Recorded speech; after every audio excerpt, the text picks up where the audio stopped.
Ladies and gentlemen, our next session is a conversation with Shah Rukh Khan, Bollywood celebrity and entrepreneur. This session is moderated by Richard Quest from CNN.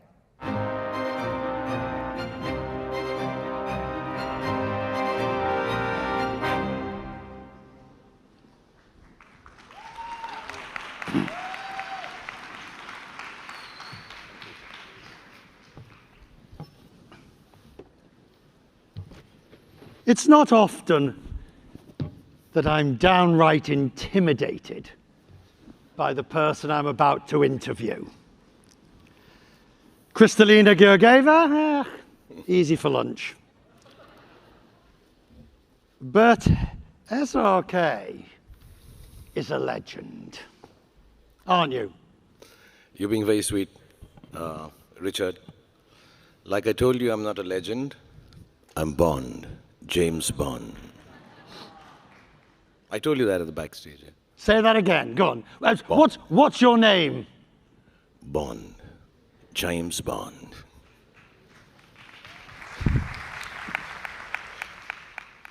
Would you like to play Bond? I'd really wanted to, but I think I'm too short. What about Bond Baddie? Baddie, yes, of course. I'm brown enough. If we look at your career, how many years? Now, I think actively, including television, 33 years now. I've been actively working as an actor. But to have reached the level of stardom that you have reached, and for the length of time, is quite an achievement. It's more than that. It's a huge achievement. But it speaks to more than just, obviously, the raw talent, but it also speaks to perseverance, the ability to keep going, which is something that's so crucial. I think it's, perseverance is, I think it happens to some people. You don't have any option but to persevere. So maybe when I was young, I lost my parents very early, and then you realize that, okay, there's no rewinding this, there's no coming back from death, and you have to continue, make the most of what you have. So I was kind of a youngish orphan, and I had to work my way through it. Or it could be just part of nature, it's the nature of the beast that you are just with dogged determination, you keep on working. Where does that come from? I don't know, I've always tried to analyze it, that, why do I do what I do? Why do I wake up in the morning and just start doing it all over again, even when it's... I think it taught me, the work that I do, making films, the result happens very suddenly. You think you made the best of films, you think it's the nicest of stories to tell, you think the world is going to love it, and you wake up on a Friday morning and realize it's the biggest flop of your career. And you're like, which happened. Which happens more often than not. Or sometimes you don't like a film and that becomes the biggest hit of your career, and you say, like, how did this happen? But what I realized, and I want to say this to everyone actually, and I say this to everyone who's working with me or people who know me, that on Thursday evening, because our films release on Fridays, mostly, or Thursday evenings here in Dubai. So Thursday evening at home in Mumbai, I rinse myself with a 2-hour bath and rinse myself of the work that I've done. Because what happens... Well, hang on. Yeah. Let's talk about that bath. It's a ritual, yeah. Is it a ritual? I mean, do you put special oils and scents? Do you have bath salts? Do you prepare with candles? I'm not telling you my secret. You come and take a bath with me. Easy. I'm an actor. I'll show you how to do it. Should I take him up on his offer? You carry on, sir. Okay. No, but honestly, I do, because, I realized when you do a big hit film, it's done well and you're very happy and everybody's jumping around. Friday happens, Saturday happens, Sunday happens, and you realize this is a big blockbuster, but Monday I have to get back to work to make a better film. You made a flop film, Friday you're sad, Saturday you're crying, Sunday you're moping and you're not waking up from bed. Monday, you have to get back to work and start making a better film. So Mondays are for trying to make better films always, so you have to persevere. Okay, but let me be crude. You don't need the money. No, I need the money. Oh, you do? The bath oils are very expensive. Fine. If you had to define the quintessential SRK film, what would it be? I've said this before. I was telling you behind. I don't know when it happened, Richard, to be honest. I didn't realize it. I never wanted to be someone who's, like I say, peddling love or seller of dreams. I wanted to be an action guy with 8 packs and beat up people, be in a white vest, girl on my side with a Glock in my hand, and speak in baritone and things like that. But I never got the opportunity. I don't know.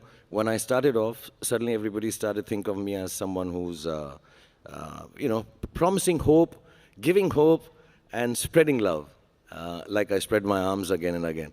So I think my regular film would be a film that gives you hope, gives you goodness, gives you happiness, and at the end of it all, lots of good songs.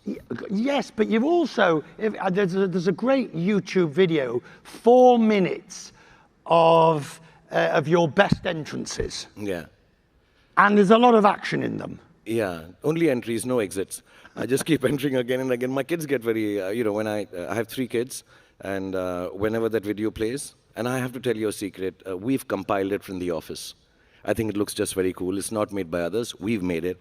So whenever a show like this happens, and if you allow me to show a video here, we'll show you me just entering some places, and very dramatically and romantically. But my kids make a lot of fun of it. Whenever I get a little serious with them, they'll just look at me and say, "Oh my God, he's doing those entries from his video, SRK." So it does become Do you want to give us an example? Oh yeah, I can do that, Yeah, just, you want to walk around? With your permission, sir, we'll... If it's okay, yeah? Yeah, go on. Go on.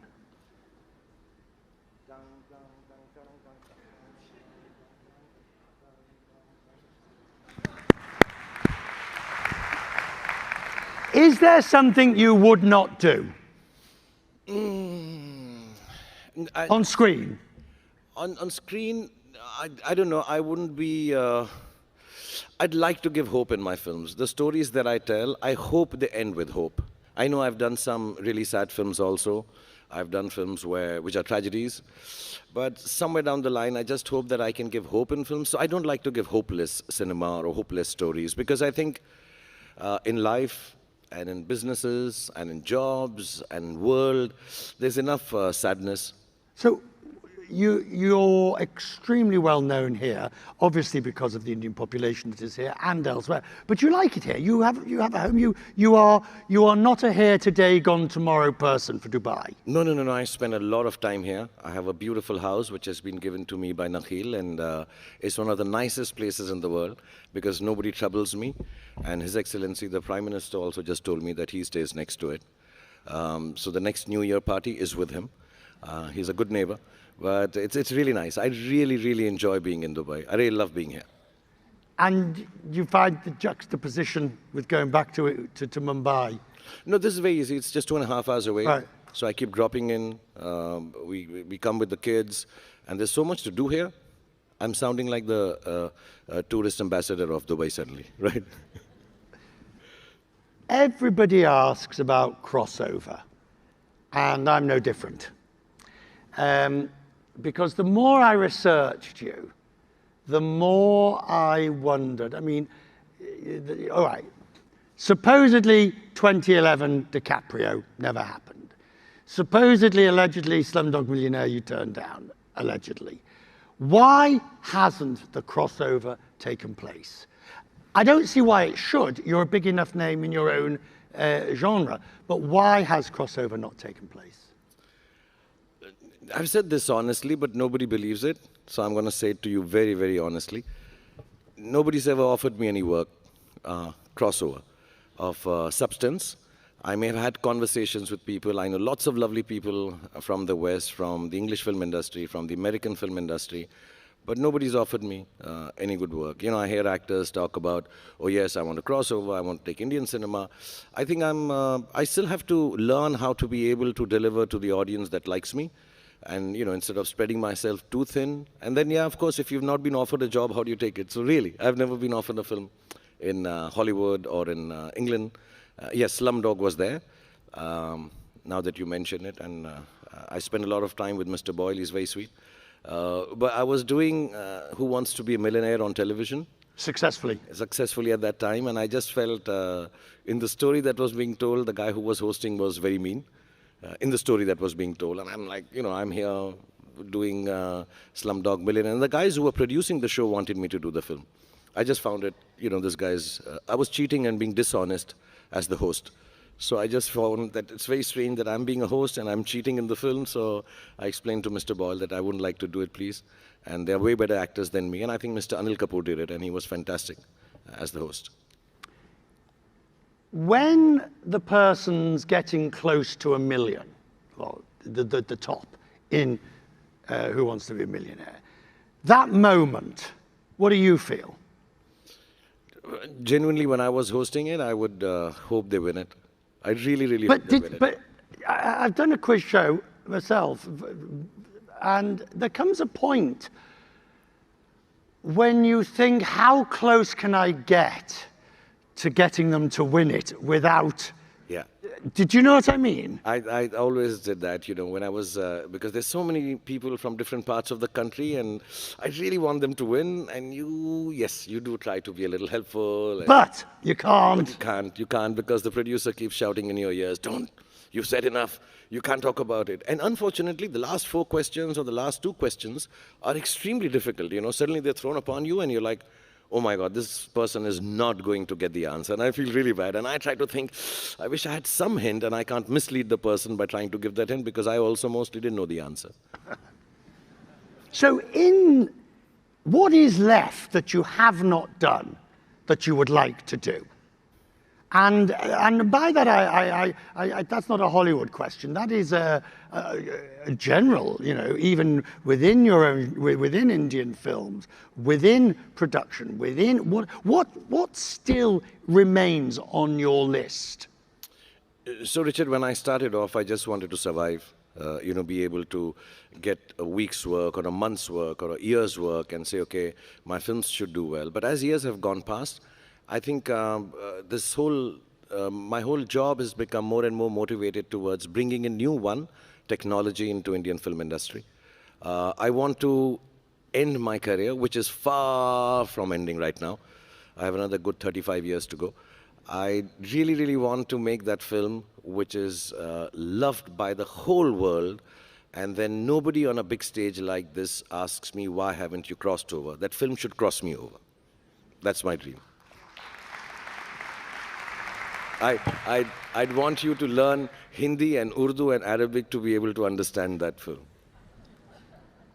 Did you go on a massive retreat of personal introspection between 2018 and 2023? You just had 2 or 3 films that were not as successful. Suddenly he disappears, and everybody thinks, oh, he's licking his wounds, he's feeling sorry for himself, whatever. And then he comes back in 23 with 3 blockbusters. What was going on in that interim period? So you're very kind. Yes, I had massive flops, and they did very, very badly. And I was doing all of that. I was licking my wounds. I was not in... you know what I did? Yeah. For 4 years? Go on. I've never said this to anyone, though I've mentioned it, but today, here, I'll tell everyone. I learned how to make the best pizza in the world. That's what I did. Honest to God. I stopped listening to stories. I stopped wanting to tell stories. I found myself and made myself a small kitchen, and I started learning how to make pizzas. And I learned what you asked me right to begin with, perseverance. Because to get the perfect pizza, it takes millions of square pizzas before you're able to make it completely round. So I learned perseverance, and I will make the best pizza in the world. Can you? No. I'm working on it. Next 4 years, when you don't see me. But was it a difficult moment when your wife and your family and everybody said, will you stop making pizza? Go back to work. Was it difficult to know now is the time to go back? Yeah, actually, there was always a toss-up. I was very glad my family didn't tell me, listen, your pizzas are better than your films, stop making films. So I was glad they turned around and said, no, as good as your pizza is, I think your films are better. They were very encouraging, especially my children, my team, some of them are sitting here, and they said, okay, what you're going to do is tell stories. And, I'd become indulgent. I'd started becoming too innovative. I was looking for perfection. And I started failing. I needed to look for excellent. I needed to be unique, but I needed to look at the audience, what they want. And I'd stopped hearing the crowds. I used to go where there are thousands and lakhs of people waving at me, but I wouldn't hear or feel what they wanted to see of me.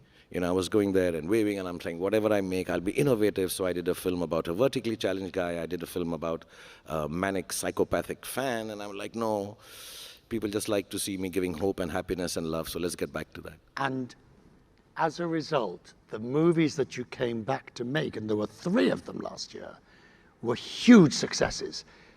Therefore, that introspection clearly worked.